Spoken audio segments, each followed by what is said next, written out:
Ya, kita jalan di persawahan di tengah kota Sidoarjo. Masih ada sawah-sawah.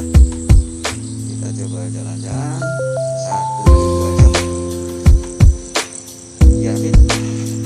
Oke. Assalamualaikum warahmatullahi wabarakatuh. Selamat pagi teman-teman. Jumpa lagi dengan saya Omar LG. Di edisi Selasa hari ini kita akan mencoba berbagi video di edisi Soshaman, ya, sosial, wirausaha dan keamanan. Baik, pada edisi pagi ini saya akan mencoba berbagi terkait bagaimana kita berencana untuk memulai usaha dari nol, ya. Ini ada tips yang bagus dari video ini dan mudah-mudahan bermanfaat untuk teman-teman yang ingin memulai berusaha atau wirausaha dari nol. Teman-teman, moga-moga sehat pada hari ini dan senantiasa mendapat rahmat dari Allah Subhanahu wa taala. Mari kita simak video dari akun YouTube milik Raymond Chin. Mungkin mudah-mudahan bisa bermanfaat untuk teman-teman yang ingin memulai usaha. Yuk kita simak, yuk. Cara bangun bisnis dari nol. Sebenarnya gue coba pengen ngomongin beberapa konsep atau teori yang kalian harus pelajarin dulu, tapi ini berdasarkan pengalaman gue pribadi. Gue tuh menggunakan business planning ini atau menentukan komponen-komponen bisnis ini berdasarkan pengalaman gue. Soalnya banyak banget orang, mungkin orang lain tuh ngajarinnya lebih ke bikin business plan, executive plan, sampai ke business model dan lain-lain. Ada yang mulai planning lewat business model canvas dan lain-lain. Menurut gue, cara paling the best untuk bikin bisnis dari nol adalah keep the planning very simple. Apalagi di zaman sekarang. Mungkin di zaman dulu bisa kita bikin bisnis dari nol dengan planning A sampai Z, sampai proposal kita ready, sampai fundnya kita ready, baru kita eksekusi.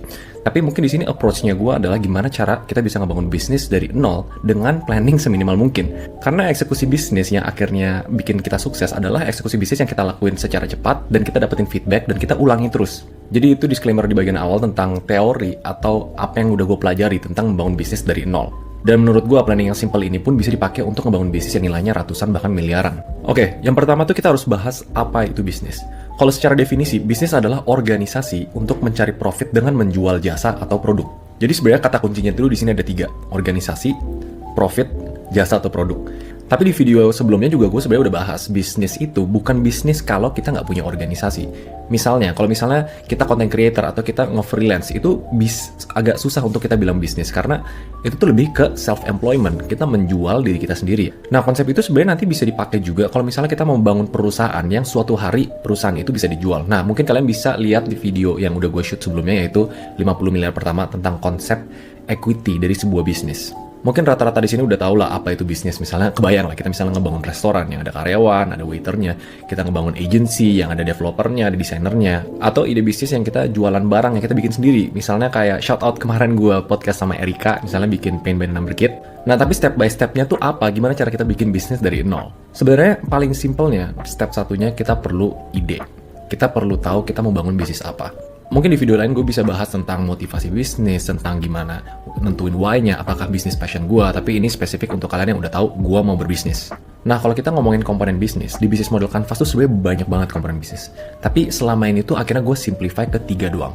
Produk, marketing, dan operation. Nah, kita bakal bahas komponen ini satu-satu dan apa sih hal penting yang harus diperhatiin kalau kita nge-planning 3 hal ini.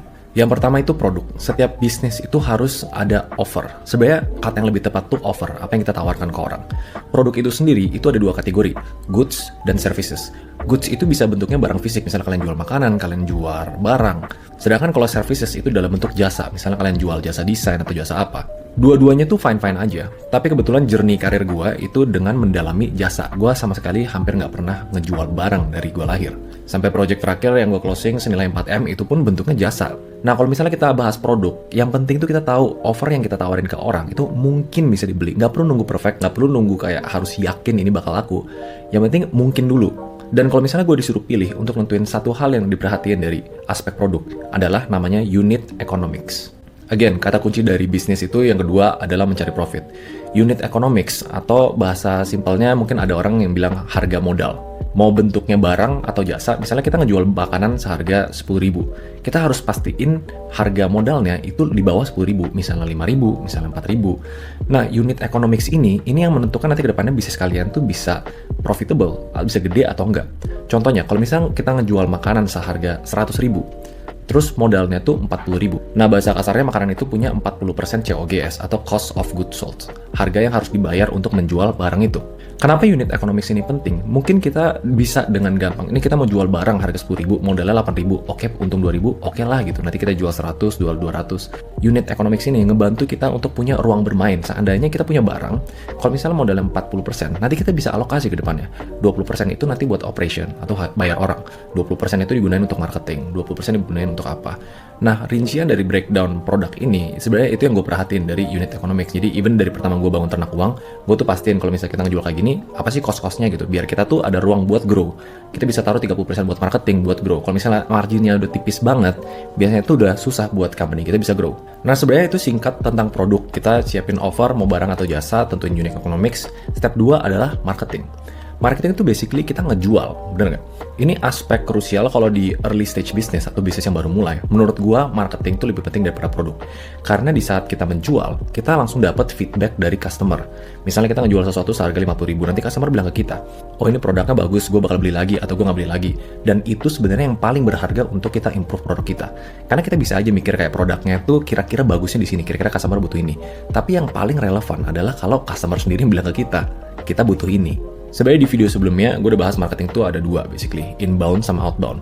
Inbound itu kalian buka storefront, kalian bikin sosial media, kalian ngelakuin advertising, kalian pakai brosur, dan lain-lainnya. Outbound itu kalian yang kontak, misalnya kalian udah bikin bisnis makanan nih, kalian kontak teman kalian, mau beli nggak gitu. Jadi kita kejar mereka untuk beli produk kita. Mungkin di video lain bisa bahas lebih detail tentang produk dan marketing, tapi step ketiga dari bisnis adalah operations. Setelah kita udah tahu kita mau jual produk apa, kita mau gimana cara jualnya, yang ketiga tuh operation, gimana cara kita maintain atau biarkan bisnis ini beroperasi. Satu kata kunci yang paling penting dari sini adalah pas kita ngebangun bisnis, tadi kan salah satu definisinya adalah organisasi. Pastikan tuh kalian nggak berjalan sendiri. Pastikan setiap ada proses membuat produk atau misalnya menjual produk, kalian tuh mikirnya gimana cara bikin ini sistem. Kalau di awal-awal misalnya nggak ada modal buat hire orang, nggak masalah. Tapi kita harus selalu punya mindset. Bisnis itu organisasi yang mencari profit dengan menjual barang. Dan operation ini yang harus ditanamin untuk orang yang baru mulai bisnis atau bahkan udah 1 tahun, 2 tahun. Karena kita bisa dengan gampang terjebak di loop, kita bakal kerja sendiri, terus akhirnya bisnisnya nggak grow. Karena ini yang bisa menentukan potensi kita ngembangin bisnis kita bisa sampai di mana. Sebagai business owner, gue punya rule untuk nggak mau spend kayak 80% dari waktu gue untuk operation. Kalau misalnya ada hal-hal yang gue bisa hire orang atau bikin proses atau bikin itu automate untuk ngejalanin bisnis, gue bakal hire. Walaupun outputnya nggak 100% kayak gue, 70% tuh udah gue bisa terima. Karena kalau misalnya kita bisa luangin waktu kita bisa spend lebih banyak waktu untuk mikirin how to improve the business. Gimana cara improve produknya, gimana cara perbaiki unit economics-nya, gimana cara menjual dengan lebih banyak. Nah, sebenarnya simpelnya untuk memulai bisnis dari nol tuh cuma ada 3 bagian itu doang. Produk, marketing, dan operation. Ini jujur videonya udah agak lama. Biasanya gue nggak bikin segini lama. Cuma ini kan lebih praktikal untuk kalian memulai step 1 untuk membangun bisnis, yaitu dari planning. Biar orang tuh nggak kemiskonsepsi, gue harus planning terlalu banyak, bikin executive plan, bikin bisnis model canvas. Dan setelah dari planning, yang paling penting adalah kita bikin produk secepat mungkin, atau namanya MVP, Minimum Viable Product. Lalu kita jual secepat mungkin, nggak apa-apa customer-nya cuma 2, 3, 4. Kita dapetin feedback dan kita ulangi terus. Baik, itu tadi teman-teman satu video dari Raymond Chin yang memberikan tips tentang bagaimana kita memulai usaha dari nol. Ya memang untuk teman-teman yang mencoba memulai berwirausaha dari nol, tentunya yang paling dominan dan harus kita miliki adalah kesabaran ya, kesabaran memulai usaha itu, karena memang tidak seperti di teori gitu. Ketika kita praktekkan untuk memulai berwirausaha itu banyak kendala-kendala ataupun situasi di lapangan ya, situasi saat kita memulai usaha itu yang membutuhkan kesabaran dari kita ya. Yang penting istiqomah dan mencoba terus dan dilakukan saja terus usaha yang sudah dirintis itu. Insya Allah nanti akan berkembang. Yang penting itu tadi, kesabaran ya, kesabaran dalam memulai berwirausaha. Demikian video dari saya, kita bisa bertemu lagi dan akan saya berbagi beberapa video berikutnya di hari berikutnya di pekan depan. Tetap di edisi Sos Haman di tiap hari Selasa. Sosial, wirausaha, dan keamanan. Baik, sampai jumpa pekan depan. Assalamualaikum. Bye.